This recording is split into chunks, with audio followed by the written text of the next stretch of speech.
Hello दोस्तों, आपका स्वागत है मेरे चैनल में।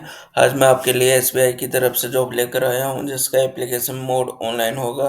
एप्लीकेशन डेट स्टार्ट हो चुकी है। इसमें टाइप ऑफ जॉब आपकी परमानेंट होने वाली है। लोकेशन इसमें आपकी ऑल ओवर इंडिया होगी।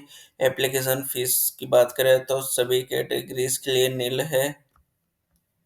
वैकेंसी डिटेल्स की बात करें तो इसका नाम है इंश्योरेंस एडवाइज़र, जिसमें 10th 12th graduation. Selection process आपका इसमें इंटरव्यू बेसिस पे होगा। मिनिमम एज लिमिट 18 होगी। सैलरी स्केल वो आपको तभी पता चलेगा। और इसका एप्लीकेशन मोड ऑनलाइन होगा। और एडवाइजर के बेनिफिट मिल जाएंगे। Unlimited earning potential, no investment of capital required, ये सब मिल जाएंगे। और इस जॉब का लिंक मैं अपने डिस्क्रिप्शन में दे दूंगा। ऐसी ऐसी जॉब्स के लिए मेरे चैनल को सब्सक्राइब कीजिए। Thank you.